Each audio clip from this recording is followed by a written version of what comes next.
Good morning, all of you. As you know that today we are having a lesson here that will tell you about the major crops. This is the lesson from the 8th class, and this is one of the most important lesson. Through that you can know about so many things. ठीक है, India, Bharat, किसानों का देश, जहाँ पे किसान मेहनत करता है, हार्ड वर्क करता है और उसके बाद अपनी फसल को तैयार करता है। तो being a student it's your moral duty that you should know about the crops. जो आज आप खाना खाते हो, जो आज आप सब्जियां खाते हो, जो आज आप फल खाते हो, क्या वो फल और सब्जियां इतनी आसानी से पैदा होती हैं? शायद नहीं, बहुत मेहनत करना पड़ता है किसान को। तो थोड़ा सा इसके बारे में हम लोग जानते हैं कि खेती कैसे होती है, खेती क्या होती है, हमारे देश की खेती में और दुनिया के अलग अलग देशों की खेती में फर्क क्या है। तो आइए, we are going to start our lesson that is major crops. ठीक है, basically this lesson will tell you about the crops and farming everything. So let's start the lesson. सबसे पहले बात करेंगे हम लोग अरेबिक लैंड की, कि अरेबिक लैंड क्या होता है। एज यू नो, वर्ल्ड बहुत बड़ा है और दुनिया में खेती की जमीन बहुत कम है। So Arabic land is a land where we do the farming. ठीक है, जिन जगहों पे हम फार्मिंग कर सकते हैं या कर रहे हैं या हो सकती है, ऐसे लैंड को अरेबिक लैंड कहते हैं। ठीक है, बात करते हैं मेजर क्रॉप्स की। मेजर क्रॉप्स में आपके पास क्या दिखाई देगा? Food crops. फूड क्रॉप्स वो क्रॉप्स होती है जिसको आप खाओगे, कंज्यूम करोगे, ईट करोगे, that is called the food crops. बहुत सारे फूड क्रॉप्स हो सकती है, यहाँ पे हम कुछ पॉइंट्स को उठाते हैं, जैसे मैजी, व्हीट, राइस और मिलेट्स। ये आपके फूड क्रॉप्स है। ठीक है, उसके बाद बात करेंगे कमर्शियल क्रॉप्स की। कमर्शियल क्रॉप में आपके पास क्या आएगा? शुगर केन, रबर, जूट और कॉटन आएंगे, जिसको हम खाएंगे नहीं, यूज नहीं करेंगे। इसको हम क्या करते हैं? बेचने के काम में लाते हैं। ये कहीं ना कहीं आपकी इंडस्ट्री के लिए रॉ मटेरियल होता है।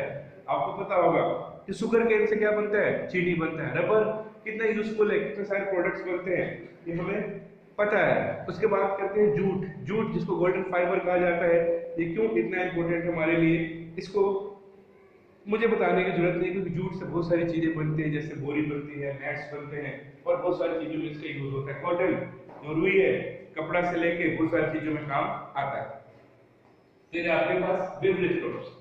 बेवरेज क्रॉप्स वो क्रॉप्स होते हैं जिसको आप पीते हो, पीने वाली चीजें भी होती है ना हमारे देश के अंदर।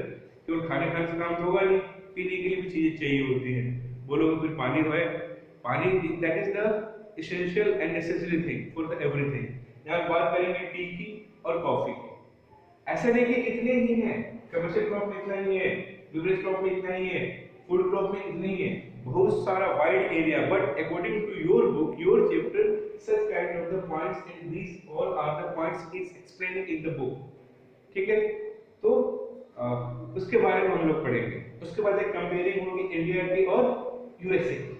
ठीक है, अब बात करते हैं, यहाँ से शुरुआत करते हैं हम लोग कहाँ से? फूड क्रॉप्स से। अगर मैं फूड क्रॉप्स की बात करूं तो फूड क्रॉप्स में सबसे पहला जो पॉइंट यहाँ नोट किया आता है वो है आपका मैजी। ठीक है, मैजी जो मैंने लिखा है, मैजी जिसको अमेरिका में एक कोन के नाम से जाना जाता है, कोन यानी मक्का। ठीक है, इंडिया में मक्का कहते हैं, और ये दोनों ही फूड्स में काम करता है। ये क्या है? फोडर क्रॉप्स भी है और फूड क्रॉप भी है। सेकंड जो मैं बात कर रहा हूँ मिलेट्स की, इसके बारे में मैंने बता दिया। मिलेट्स जिसमें रागी, ज्वार, बाजरा, ये सारी चीजें आती हैं।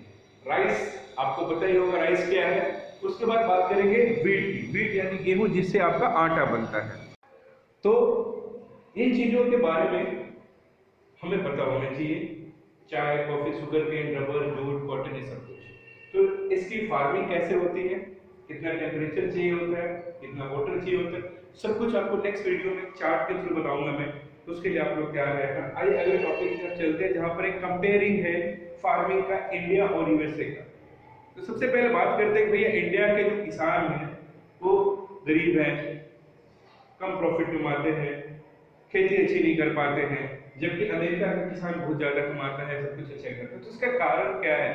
हमें कारण पे जाना होगा, हमें कंपेयरिंग करनी पड़ेगी। सबसे पहले बात करते हैं इंडिया की। इंडिया में स्मॉल लैंड, यानी हमारे जो खेत है बहुत छोटे छोटे, खेत बड़े बड़े नहीं है, जिसकी वजह से हम क्या करते हैं, वहां पे मॉडर्न फार्मिंग कर ही नहीं सकते, ट्रैक्टर का यूज नहीं हो सकता, बड़ी बड़ी मशीनें नहीं जा सकती, जिसकी वजह से बैलों से या फिर फावड़े से खेती करनी पड़ती है। वही यूएसए की अगर कंपेयरिंग करेंगे तो हम क्या पाते हैं कि खेत बहुत बड़े बड़े हैं, बड़े आराम से वहां पे किसी भी तरीके का टूल्स का यूज किया जा सकता है। तो ये कारण है इंडिया के और अमेरिका के किसानों की कंपेयरिंग का। दूसरा बात करते हैं मानसून।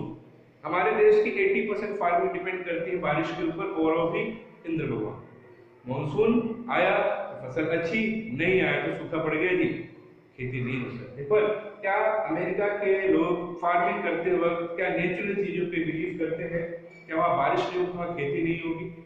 नहीं, उनके पास प्रॉपर वे में अरेंजमेंट है इरिगेशन का। अगर बारिश होती है ठीक है, नहीं होती तो भी वो लोग क्या करेंगे, खेती करेंगे और उतनी ही फसल पैदा होगी।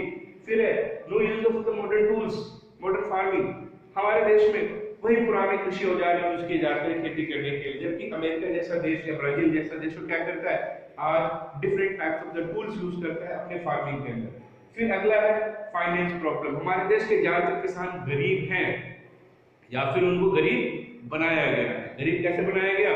उनको लोन प्रोवाइड नहीं मिल पाता, गवर्नमेंट प्रोवाइड नहीं कर पाती। ज्यादातर लोग उधार लेते हैं, उधार के बाद उसी जो डेब्ट्स के जाल में फंस जाते हैं। बल्कि यहाँ पे जो किसान है उनको अच्छी सरकार की तरफ से सुविधाएं मिलती है, फाइनेंस सिस्टम मिलता है और ऑनेस्ट भी है, ये काम करके पैसे रिटर्न भी करते हैं गवर्नमेंट को। फिर उसके बाद बात करेंगे स्टोरेज प्रॉब्लम की। हमारे देश के अंदर जो किसान है बेचारा पैदा बहुत करता है पर उसको उसकी फसल का उचित मूल्य नहीं मिल पाता, क्योंकि हमारे देश में स्टोरेज फैसिलिटी नहीं है। कुछ सरकारी लोग हैं, कुछ सरकारी डिपार्टमेंट है जो स्टोरेज करते हैं, बाकी का सारा फसल ऐसे खुले में पड़ा रहता है। किसान डरता है अगर खराब हो गया तो क्या होगा, मुझे इसको आमों बने दाम में बेचना पड़ेगा। इसीलिए फसल जब पकती है इमीडिएटली उसको बेचने की कोशिश करता है ताकि उसका खराब ना हो। जबकि यहाँ पे क्या है, अच्छी स्टोरेज फैसिलिटीज है, सरकार अच्छा स्टोर करके देती है, रखती है और किसान को प्रॉपर वे में प्रॉफिट होता है। फिर एजुकेशन की बात करते हैं। हमारे यहाँ पे ज्यादातर किसान क्या है, अनपढ़, उनको पता नहीं है पढ़ाई क्या है, कैसे क्या करना है। जबकि वहां पे सारे के सारे किसान एजुकेटेड है। और हमारी मेंटेलिटी भी तो ऐसी है ना कि हम किसान अगर है, if somebody is doing farming after the graduation, ITI or doing the IS and IPS, if he is not doing that job and he is doing the farming, what will you say? He is illiterate person, he is not doing anything. तो हमारे देश की mentality भी ऐसी है कि किसान को हम लोग क्या समझते हैं, गरीब, इलिटरेट, अनसिविलाइज्ड, यही देश की समस्या है। तो नेक्स्ट वीडियो में आपको बताऊंगा किस तरीके से हमारे जो क्रॉप्स की फार्मिंग होती है उसके जो मेजर पॉइंट्स होते हैं, पॉइंट्स जो कि फार्मिंग करते वक्त हमें ध्यान रखना चाहिए, उसको मैं बताऊंगा आपको। तो आपको क्या करना है, इस वीडियो को सही से देखना है। हो सके अगर आपको अच्छा लगता है तो you can like and share. Thank you.